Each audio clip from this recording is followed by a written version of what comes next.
음악, 외국인 가족들이 한국에 여행을 오면 꼭 생기는 일이 있습니다.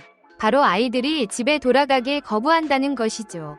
서울에 번쩍이는 놀이공원, 밤 늦게까지도 불이 꺼지지 않는 편의점, 그리고 듣도 보도 못했던 첨단 시설이 가득한 키즈 카페까지. 아이들 눈에는 한국이 하나의 거대한 놀이터처럼 보이는 겁니다. 심지어 부모는 한국에 여행 왔다가 아이가 집에 안 가겠다고 해서 난리가 났다는 후기를 남기기도 했습니다. 최근에도 한국에 놀러온 가족이 집에 돌아가 SNS의 한국 기념 사진을 올렸는데 오열나는 사진만 잔뜩이라 궁금함을 자아냈다고 하는데요.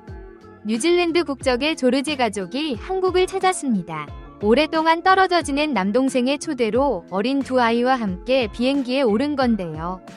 조르지 가족은 서울 낙산공원에 올라 맑은 날 잠실 롯데타워까지 내다보며 감탄사를 연발했습니다. 아이들의 눈이 반짝이자 가족은 곧장 롯데타워 전망대로 향했죠. 한강과 빽빽한 고층 빌딩 도시 물품은 산맥이 한눈에 펼쳐지자 아이들은 입을 다물지 못했습니다. 하지만 내려가야 할 시간이 다가오자 아이의 오열이 시작됩니다. 여행은 이제 시작일 뿐 맛있는 걸 먹어야죠. 고깃집에서는 불판 위에서 지글거리는 코리안 바비큐에 푹 빠져 고기는 내가 굽겠다며 젓가락을 내려놓지 않았고 예쁜 한복을 곱게 차려 입자 나는 이제 한국의 공주님이야라며 거울 앞에서 한참을 떠나지 않았습니다. 그런데 다시 옷을 벗을 시간이 되자 예쁜 옷을 벗기가 싫죠. 설악산에도 도전했습니다. 가파른 철계단을 씩씩하게 오르며 여기는 뉴질랜드보다 더 멋하던 아이들. 드디어 정상에서 땀을 뻘뻘며 내려다본 풍경은 또 다른 감동이었습니다. 한국에는 높은 건물만 있는 줄 알았는데 이렇게 멋진 산을 올라보니 꿈만 같았죠. 다행히 이번에는 울지 않았지만 내려가려는 발걸음은 여전히 아쉬웠어요. 그리고 마지막 하이라이트는 에버랜드입니다. 입구에서부터 신이 난 아이들은 캐릭터 모자를 쓰고 환하게 웃으며 즐거워합니다. 삼촌 손을 잡고 놀이기구를 타며 세상이 자기 것인 양 즐거워하던 아이들. 하지만 다시 집에 가야 한다는 말이 나오자 어김없이 오열 파티입니다. 아이가 드러누워서 떼를 쓰고 울면 부모는 진땀이 나고 화가 날 테지만 아이 입장에서 보면 온몸으로 자신의 바람을 표현하는 걸 텐데요. 4살 아이의 한국 여행이 얼마나 소중했는지 짠난 마음이 들 정도네요. 결국 뉴질랜드로 돌아간 지금도 조르지 가족의 SNS에는 4살 둘째가 펑펑 우는 영상이 남아있습니다. 한국에서 너무나 즐겁게 지낸 아이가 어디서든 더 놀고 싶다고 떼를 쓰며 드러누웠다는 설명과 함께 말이죠. 부모 입장에서는 진땀이 나고 난처했겠지만 보는 사람은 오히려 뭉클해집니다. 그만큼 아이에게 한국에서의 시간이 잊을 수 없는 추억이었음을 보여주니까요. 집에 가기 싫다고 지하철역 한복판에서 드러놓은 아이 어디서 많이 본 장면 같지 않나요?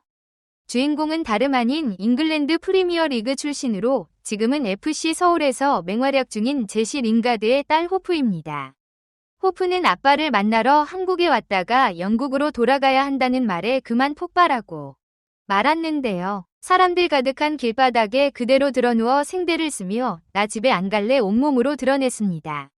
떼를 쓰는 아이를 옆에서 가만히 지켜보다가 능숙한 손길로 단번에 아이 기분을 돌려놓는 호프 엄마의 육가 스킬이 화제가 되기도 했죠. 그만큼 한국이 아이들에게 떠나기 싫은 나라라는 걸 제대로 보여주는 장면이었는데요. 한국은 아이를 키우기에도 좋은 나라지만 동시에 어린아이와 함께 여행하기에도 완벽한 나라는 사실 알고 계셨나요? 최근 SNS에서 한 가족의 여행기가 화제가 됐습니다. 바로 미국인 부부 테너와 리사가 두 아이를 데리고 한국에 다녀온 이야기인데요. 테너와 리사는 남다른 육아 철학을 가진 부모입니다. 아이들이 어려서부터 여러 문화를 경험해야 한다는 신념 아래 이미 독일에서 2년을 살았고 지금은 일본에서 6개월째 지내고 있습니다. 유럽 문화에 이어 아시아 문화도 직접 체험하게 하고 싶다는 생각에서였죠. 독일에서 친해진 일본인 친구의 도움으로 일본에 정착했지만 최근 한국으로 여행을 다녀온 뒤 부부는 놀라운 고백을 합니다. 일본도 좋지만 진작 한국으로 이사했어야 했나 봐요. 음악, 그들이 한국을 그렇게 극찬한 이유는 명확합니다. 첫째, 대중교통의 편리함을 들 수 있습니다. 아이들과 함께 이동해야 하는 부모 입장에서 지하철과 버스가 잘 연결돼 있고 더운 날씨에도 곳곳에 설치된 더히터가 얼마나 감사한지 모른다고 말합니다. 하지만 무엇보다 놀라웠던 건 바로 한국 음식인데요. 평소 입이 짧아 밥 먹이기 힘들었던 두 아이가 한국 음식 앞에서는 눈이 반짝이며 폭풍 흡입을 했다는 겁니다.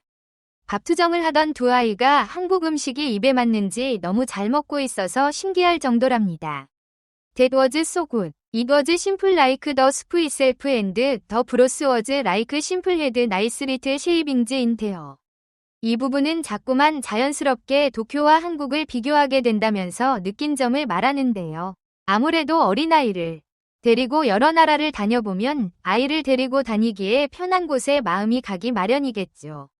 리사는 일본에 있을 땐 무관심이 당연하다 여겼는데 한국에서는 어딜나 자신의 아이들을 예뻐해주고 말을 걸고 도움을 주려고 하는 것이 다르다고 합니다. 음식점에 들어가도 시장을 걸어도 심지어 길을 걷는 동안에도 갑자기 어디선가 즉 육가 도우미들이 나타난다는 거죠. 아이들을 예뻐해주고 말을 걸고 도와주려는 따뜻한 시선이 그들에게는 큰 감동이었다고 합니다. 테너와 리사 부부는 아이들이 잘 먹는 한국 음식들을 더 다양하게 경험시켜주기로 했습니다. 서울과 부산의 재래시장을 돌아다니며 직접 음식을 고르게 하고 현장에서 바로 맛을 보게 했는데요. 특히 한 전통시장에서 아이가 직접 고른 메뉴는 바로 칼국수입니다. 배가 볼록해질 때까지 멈추지 않았던 폭풍 먹방은 정말 귀여워서 눈을 뗄 수가 없네요. 요즘 캐대원 때문에 정말 많이 한국 여행 오잖아요. 앞으로 한국에 오는 어린 관광객들도 맛있는 음식과 따뜻한 경험을 통해 똑같이 행복한 추억을 만들길 기대해봅니다. 요즘은 한국이 얼마나 자랑스러운 나라인지 더 가슴 깊이 느끼게 됩니다. 저는 다 똑같은 국뽕 영상을 만들려고 시작한 게 아닙니다. 해외에서 바라본 한국의 진짜 모습과 자부심을 전달하기 위해 시작한 채널입니다. 많이 관심 가져주시고 가시기 전에 좋아요 한 눌러주시면 정말 감사드립니다. 혹시 시간이 괜찮으시다면 구독도 눌러주시면 꼭 기억하고 늘 감사하는 마음으로 영상 만들겠습니다. 그런데 한국이 아이들에게 이렇게 인기가 많은 이유가 단순히 놀거리가 많아서일까요? 전문가들은 다른 분석을 내놓습니다. 바로 한국 특유의 아이 친화적 문화 때문이라는 겁니다. 캐나다에서 온 마크 가족의 이야기를 들어볼까요? 마크는 새 아이의 아빠로 한국에 출장을 왔다가 가족 여행으로 바꿔버린 케이스입니다. 처음에는 혼자 올 예정이었지만 한국에 사는 동료의 말 한마디에 마음이 바뀌었죠. 아이들 데리고 오세요. 여기는 천국이에요. 반신반의하며 도착한 인천공항에서부터 놀라움은 시작됐습니다. 공항 곳곳에 설치된 키즈존, 유모차 대여 서비스, 심지어 수유실까지 완벽하게 갖춰져 있었거든요. 캐나다 공항에서는 상상도 못할 시설들이었습니다. 호텔에 짐을 풀자마자 아이들이 먼저 졸랐습니다. 아빠 편의점 가자. 24시간 불이 켜진 편의점은 아이들에게 마법의 섬 같았습니다. 삼각김밥, 바나나 우유, 붕어빵 아이스크림까지. 캐나다에서는 절대 볼 수 없는 신기한 간식들이 가득했죠. 마크의 아내 제니퍼는 한국의 놀이터 문화에 감탄했습니다. 우리 동네 놀이터는 그네 하나, 미끄럼틀 하나가 전부인데 여기는 아파트마다 놀이터가 있고 시설도 엄청나요. 하지만 진짜 하이라이트는 따로 있었습니다. 바로 키즈 카페였는데요. 강남의 한 대형 키즈 카페에 들어선 순간 마크 부부는 입을 다물지 못했습니다. 3층 규모의 거대한 실내 놀이터, 트램펄린 존, 볼풀장, 미니마트 놀이, 심지어 VR 체험존까지. 이게 놀이터야? 테마파크야? 마크가 중얼거렸습니다. 아이들은 그야말로 신세계였죠. 캐나다에서는 놀이터 가려면 차로 30분을 가야 하고 겨울에는 아예 문을 닫는데 여기서는 365일 24시간 놀 곳이 넘쳐났으니까요. 더 놀라운 건 키즈 카페 안에 부모를 위한 카페테리아가 따로 있다는 것이었습니다. 아이들은 안전하게 놀고 부모는 편하게 쉴 수 있는 구조. 한국 사람들은 정말 천재 아니야? 제니퍼가 감탄했습니다. 식당 문화도 완전히 달랐습니다. 한국의 패밀리 레스토랑에는 아이 의자는 기본이고 아이용 식기, 앞치마, 심지어 장난감까지 준비돼 있었거든요. 식사 중에 아이가 울면 직원들이 먼저 다가와 장난감을 건네주거나 말을 걸어주는 모습에 마크 부부는 또 한 번 놀랐습니다. 캐나다에서는 아이가 울면 주변 사람들 눈치가 보이는데 여기서는 오히려 사람들이 도와주려고 해요. 지하철에서도 마찬가지였습니다.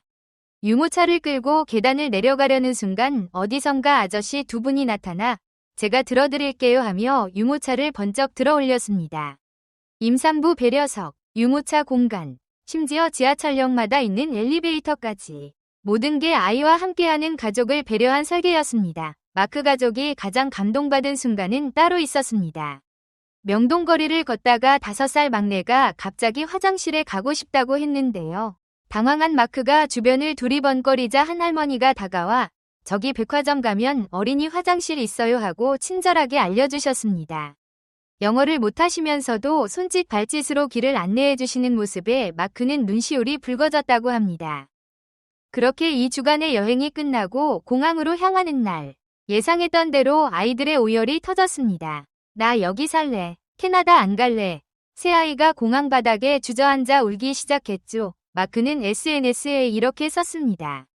한국은 아이들의 천국이었습니다. 하지만 더 놀라운 건 한국 사람들의 마음이었어요. 낯선 외국인 가족에게 보여준 친절과 배려를 평생 잊지 못할 것 같습니다. 지금도 마크 가족의 거실에는 한국에서 찍은 사진들이 가득합니다. 경복궁 앞에서 한복 입고 찍은 사진, 롯데월드에서 신나게 웃는 사진, 그리고 떡볶이를 처음 먹고 엄지척하는 사진까지. 아이들은 매일 밤 그 사진을 보며 다시 한국 가고 싶어를 외친다고 합니다. 이처럼 한국은 이제 단순한 관광지가 아닙니다. 아이들에게는 꿈의 나라이고 부모들에게는 안심하고 여행할 수 있는 최고의 여행지가 된 거죠. 앞으로도 더 많은 가족들이 한국에서 행복한 추억을 만들어가길 바랍니다. 음악